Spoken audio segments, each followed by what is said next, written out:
കാർഷിക വാർത്തകൾ.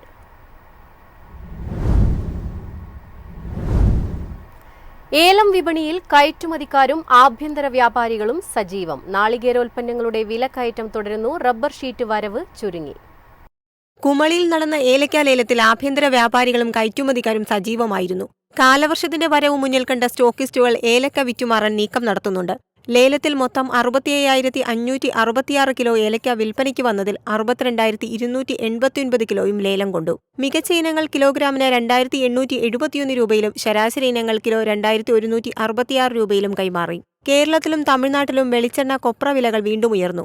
ദക്ഷിണേന്ത്യയിലെ വൻകിട തോട്ടങ്ങളിൽ നിന്നുള്ള പച്ചത്തേങ്ങ വരവ് കൊപ്രയാട്ട് വ്യവസായ മേഖലയുടെ പ്രതീക്ഷയ്ക്കൊത്ത ശക്തമല്ല. കൊപ്ര 18,200 രൂപയിലും വെളിച്ചെണ്ണ 27,200 രൂപയിലും കൊച്ചിയിൽ വിപണനം നടന്നു. ഉൽപാദന മേഖലകളിൽ നിന്നും കൊച്ചി, കോട്ടയം വിപണികളിലേക്കുള്ള റബ്ബർ ഷീറ്റ് വരവ് ചുരുങ്ങിയെങ്കിലും മധ്യവർത്തികൾ കരുതൽ ശേഖരം വിൽപ്പനയ്ക്കിറക്കുന്നുണ്ട്.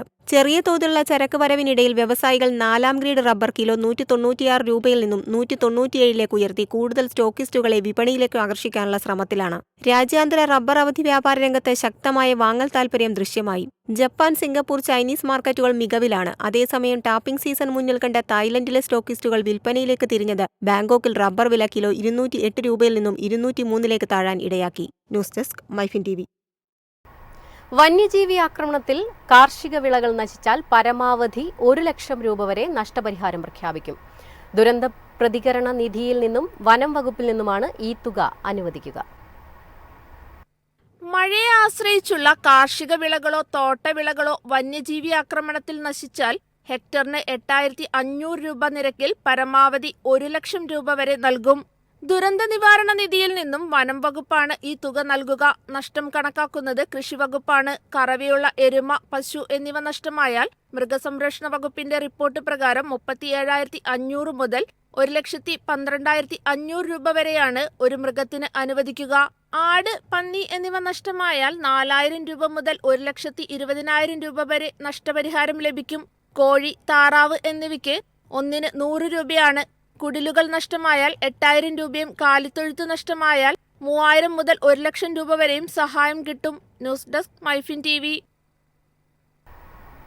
ആപ്പിളിന്റെ കയറ്റുമതി ഇടിഞ്ഞു. ജമ്മു കാശ്മീരിലെ ആപ്പിൾ കർഷകർ പ്രതിസന്ധിയിലായി. അതിർത്തിയിലെ സംഘർഷങ്ങളും മോശം കാലാവസ്ഥയുമാണ് തിരിച്ചടിയായത്.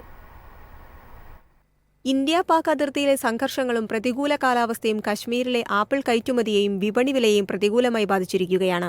നിലവിലെ സാഹചര്യങ്ങൾ കണക്കിലെടുക്കുമ്പോൾ ജമ്മു കാശ്മീരിലെ ആപ്പിൾ കർഷകർ വെല്ലുവിളി നിറഞ്ഞ സീസണിനെയാണ് നേരിടേണ്ടി വരിക. കശ്മീർ താഴ്വരയിലെ സംഭരണ കേന്ദ്രങ്ങളിൽ ആയിരക്കണക്കിന് ടൺ ആപ്പിളാണ് വിറ്റഴിക്കാനാകാതെ കിടക്കുന്നത്. ഓപ്പറേഷൻ സിന്ദൂറിനും തുടർന്നുള്ള അതിർത്തിയിലെ ഏറ്റുമുട്ടലുകൾക്കും ശേഷം സംസ്ഥാനത്തിന് പുറത്തുള്ള വിപണികളിലേക്ക് ആപ്പിൾ കയറ്റി അയക്കുന്നതിനുള്ള ഗതാഗത സൗകര്യം ഇല്ലാതെയായി. കൂടാതെ ആവർത്തിച്ചുള്ള കനത്ത മഴ മണ്ണിടിച്ചിലിന് കാരണമായി. പഴങ്ങളുമായുള്ള ട്രക്കുകളുടെ പ്രധാന പാതയായ ജമ്മു ശ്രീനഗർ ദേശീയപാത ഇടയ്ക്കിടെ അടച്ചിടേണ്ടി വന്നു. ഇതെല്ലാം മൂലം സംഭരണശാലകളിൽ ടൺ കണക്കിന് ആപ്പിളാണ് കെട്ടിക്കിടക്കുന്നത്. വിലയിൽ തിരിച്ചുവരവ് പ്രതീക്ഷിച്ച കർഷകരും ഉൽപ്പന്നങ്ങൾ കൈവശം വെച്ചിരിക്കുകയാണ്. News desk Myfin TV. അസമിൽ തേയില ഉൽപാദനത്തിൽ വർധനവ്. ഇന്ത്യയുടെ മൊത്തം തേയില ഉൽപാദനം 2% വർദ്ധിച്ചത്. അസം താഴ്വരയിലെ ഉയർന്ന തേയില ഉൽപാദനം മൂലം ഇന്ത്യയുടെ മൊത്തം തേയില ഉൽപാദനം 2% വർദ്ധിച്ച് 65.14 ദശലക്ഷം കിലോഗ്രാമായി. നിലവിൽ രാജ്യത്ത് ഏറ്റവും കൂടുതൽ തേയില ഉൽപ്പാദിപ്പിക്കുന്ന സംസ്ഥാനമാണ് അസം. ടീ ബോർഡിന്റെ ഏറ്റവും പുതിയ കണക്കുകൾ പ്രകാരം മാർച്ചിൽ രാജ്യത്തെ ഉൽപാദനം 65.14 ദശലക്ഷം കിലോഗ്രാമായി വർദ്ധിച്ചു. കഴിഞ്ഞ വർഷം ഇതേ കാലയളവിൽ ഇത് 63.78 ദശലക്ഷം കിലോഗ്രാമായിരുന്നു. അസമിലെ മൊത്തം ഉൽപാദനം ഇക്കഴിഞ്ഞ മാർച്ചിൽ 27.52 ദശലക്ഷം കിലോഗ്രാമാണ്. ദക്ഷിണേന്ത്യയിൽ ഇത്തവണ ഉൽപാദനത്തിൽ 7% ഇടിവുണ്ടായി. News desk Myfin TV. രാജ്യത്തെ ഭക്ഷ്യ എണ്ണ ഇറക്കുമതിയിൽ ഇടിവ്. ഏപ്രിലിൽ ഇറക്കുമതി 34% കുറച്ചത്. പാം ഓയിലിന്റെയും സോഫ്റ്റ് ഓയിലുകളുടെയും ഇറക്കുമതിയിലുണ്ടായ കുറവ് ഇക്കഴിഞ്ഞ ഏപ്രിലിൽ രാജ്യത്ത് ഭക്ഷ്യ എണ്ണകളുടെ ഇറക്കുമതിയിൽ 33.87% കുറവുണ്ടാക്കി. പാം ഓയിലിനുള്ള ഡിമാൻഡ് കുറഞ്ഞതും കടുകിൽ നിന്നുള്ള എണ്ണ ഉൽപാദനം കൂടിയതുമാണ് ഇറക്കുമതി ആശ്രയം കുറയാൻ കാരണം. നേപ്പാളിൽ നിന്നുള്ള ചരക്ക് വരവ് വർദ്ധിച്ചതും ഒരു ഘടകമാണ്. 2024-25 എണ്ണ വർഷത്തിൽ ആദ്യ 6 മാസങ്ങളിൽ ഇന്ത്യയുടെ ഭക്ഷ്യ എണ്ണ ഇറക്കുമതി 8.02% കുറഞ്ഞു. പ്രധാനമായും അസംസ്കൃത സോയാബീൻ, സൂര്യകാന്തി എണ്ണ എന്നിവയാണ് നേപ്പാളിൽ നിന്നും വരുന്നത്. ഇന്ത്യയിലേക്ക് ഏകദേശം 3.5 ലിറ്റർ സംസ്കരിച്ച ഭക്ഷ്യ എണ്ണയാണ് നേപ്പാൾ കയറ്റുമതി ചെയ്യുന്നത്. പാമോയിലിന്റെ ഇറക്കുമതി കുറഞ്ഞെങ്കിലും ഇക്കാലയളവിൽ സോയാബീൻ എണ്ണയുടെ ഇറക്കുമതിയിൽ വർധനവുണ്ടായി. News desk Myfin TV. Rubber വില ഉയർന്നേക്കും. പരസ്പര താരിഫിൽ അമേരിക്കയും ചൈനയും രമ്യതയിലെത്തിയതാണ് റബ്ബർ വിപണിക്ക് പ്രതീക്ഷ നൽകുന്നത്. വിവിധ രാജ്യങ്ങളിലെ ഉൽപാദന ഇടിവും റബ്ബർ വിപണിക്ക് നേട്ടമാകും. വില ഉയർത്താനും കൃഷിക്കാരെ സഹായിക്കാനുമായി തായ്ലൻഡ് 1 മാസത്തേക്ക് ടാപ്പിംഗ് റദ്ദാക്കിയതും വിപണിയെ സ്വാധീനിക്കുന്ന ഘടകമാണ്. 3 മാസമായി റബ്ബർ വില താഴാതെ നിൽക്കുകയാണ്. ആഗോള വിപണിയിൽ റബ്ബർ കുറയുകയും ആവശ്യം കൂടുകയും ചെയ്യുന്നത് വിലക്കയറ്റത്തിന് ഇടയാക്കുമെന്നുമാണ് പ്രതീക്ഷ. ആഗോള വിപണിയിലെത്തുന്ന 40% റബ്ബർ ചൈനയാണ് വാങ്ങുന്നത്. അമേരിക്കൻ നയവ്യതിയാനം കാരണം അസംസ്കൃത വസ്തുക്കളുടെ വാങ്ങൽ ചൈന കുറച്ചിരുന്നു. ഈ സ്ഥിതിക്ക് മാറ്റം വരുത്തുമെന്നാണ് പ്രതീക്ഷ.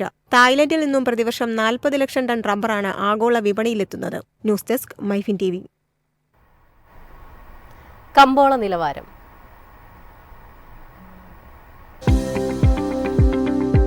ഇന്നത്തെ കമ്പോള നിലവാരം.